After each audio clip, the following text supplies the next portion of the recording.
Part one of our test review. The first video is just going to be going over the old stuff, part one, two, and three. Reviewing back with acids and bases. Kind of summarize all of this together. When we have something that's an acid, generally speaking, it's going to have extra um, positive hydrogen ions in it. So oftentimes when we see that substance, it's going to start with an H, and typically it's going to be our positive charge, and it's going to have the negative anion attached to it, so that when we put it into water or dissolve it, it's going to dissociate. And when it dissociates, it's going to break apart into the positive and negative ions. And the degree to which it dissociates kind of helps us to determine whether it's a strong acid or a weak acid. Conversely, generally, substances that form bases produce hydroxide ions when they are dissolved. So most bases will have an OH in their formula. Not everything does, but most of them will. So in filling in some of these down here, if we have a base, it's going to have OHs. If we have an acid, it's going to have H pluses. So those are the two things we would need to fill in down here. The other word that I used was whether or not there's complete or partial dissociation. And again, dissociation, to me, the easiest way to think of it is just when oppositely charged ions pop apart. So we put HCl in water. When they dissociate, that means the H and the Cl are going to pretty much just kind of split apart from one another. So the main thing, the difference between a strong acid and a strong base, is that strong ones are going to have complete dissociation, where I just realized I didn't fix something on here. So it says strong base, strong acid, weak base. This last one should have said a weak acid, but in both cases, it's going to be partial dissociation that we have there. All right. The pH scale runs from 0 to 14. The H in the pH generally stands for hydrogen, and so the lower we actually go in the scale, the stronger the pH is. So a pH of 0 would have the highest concentration of H's. A pH of 14 at the other end would have the highest concentration of OH. That would make it a base. And one of the things about the pH scale is that it's not linear, in that every step that you take on the pH scale increases or decreases the acidity by a factor of 10.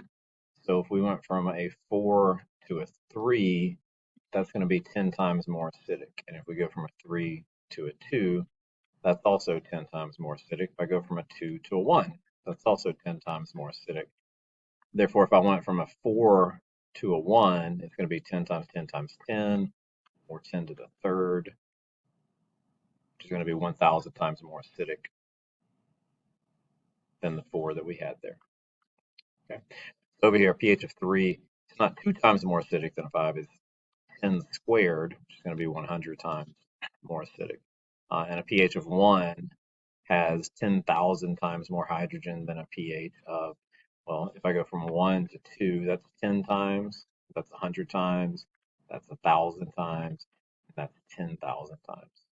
So a pH of 1 has 10,000 times more hydrogen than a pH of 5.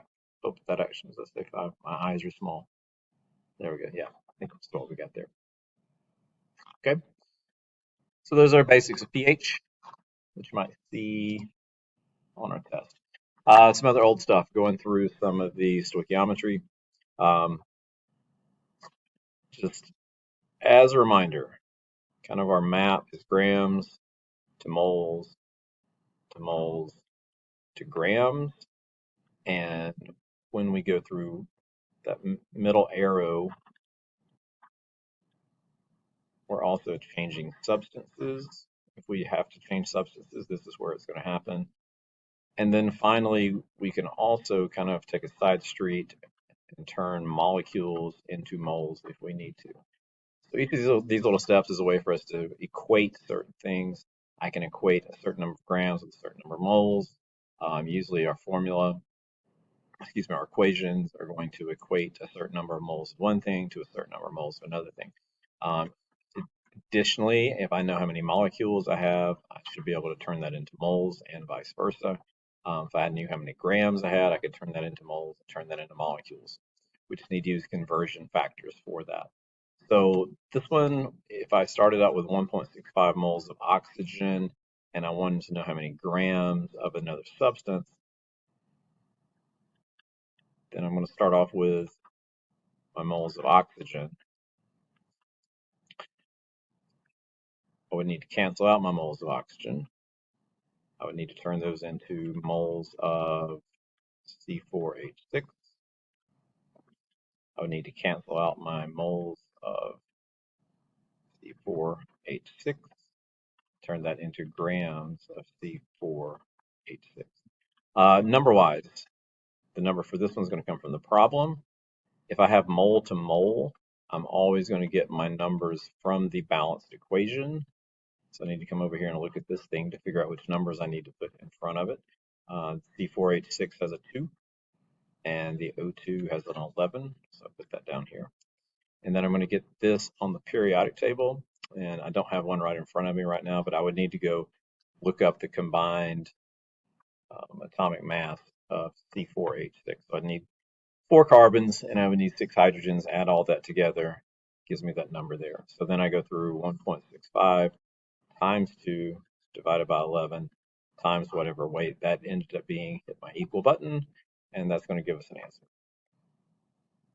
If we wanted to know how many molecules would be in a certain number of moles, we kind of need to remember that this is where Avogadro's number comes back in. So 6.02 times 10, times 10 to the 23rd that's 1 mole. So if I wanted to know how many molecules were in 1.65 moles, I would just take Avogadro's number and multiply it times 1.65 moles. The way this would look in a stoic setup would be more like this. So I got 1.65 moles. And let's remember that then I'm changing moles to molecules, and that 1 mole has Avogadro's number of molecules in it. So that's why we just need to multiply those two numbers together to get our answer. And then finally, the last bit of the old stuff here on part 3 is thinking again about limiting reactants and excess reactants. The situation that we have on this example is we've got an equation, and I said if you had 20 moles of each, which one would you run out of first? So if we're comparing these two substances, if I had 20 moles of each one, the one I would run out of first is the one that I need more of. So when I combine these together the first time, I'm going to need 2 of these, and I need 11 of these. And if I combine them again, I would need another 2 and another 11. So that would be, I'd add those together, I would have 4 moles of this one, and I would need 22 moles of this one. Well, I've already run out of this one because I've only got 20 moles, and if I needed 22, then I've already run out.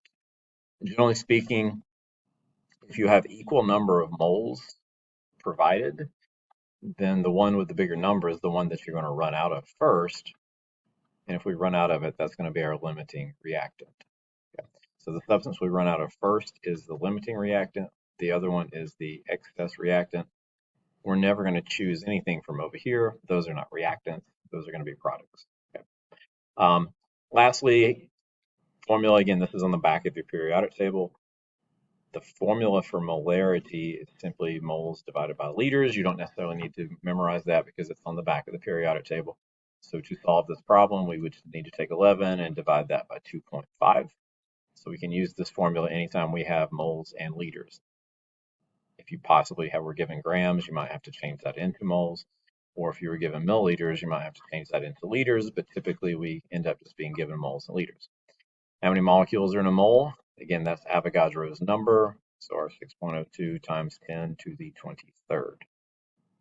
And if we wanted to convert molecules to the number of moles, molecules, it's going to be, if molecules are tiny, you're going to have a lot of them.